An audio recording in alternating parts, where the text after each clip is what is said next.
If I could see you and meet you, I would try nicely and gently to punch you on the chin. I sometimes think about, like, there's this sort of colonial model of sending the swashbuckling correspondent with the helmet out to the field who doesn't always speak the language, who just got there. And there are all these local journalists who used to be our fixers but now can tell their own stories. And I'm curious, like, what's the point of the correspondent in a world where you can hear from the locals more directly? The heart of the question is for people in government as well. If people aren't seeing these stories, then how is government meant to actually persuade their constituents that they need to actually work on peace and all the rest? So my answer to you, Ben, is if I could see you and meet you, I would try nicely and gently to punch you on the chin.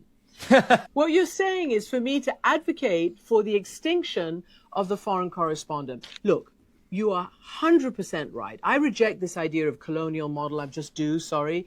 I don't think it's right, because from time immemorial there have been foreign correspondents going from everywhere to everywhere. But what I do accept is that there are amazing, of course I accept that, I've worked with them throughout my career, amazing local journalists, and they are fantastic. And they are right now working under the most appalling circumstances, mostly in Gaza right now, where none of us are allowed in. And that in itself is an abomination, that we internationals are not allowed into Gaza to report the truth of what's going on there.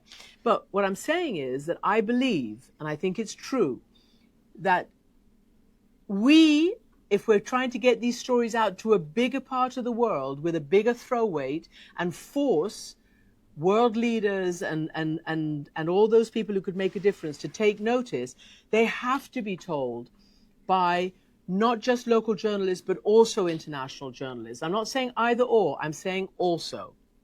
And that increases the dominance of the storytelling about the subject matter. And I think that one of the reasons that you're not seeing a huge amount of work on ending the terrible war between Israel and Hamas, the terrible war between Russia and Ukraine, is because there are barely any internationals on the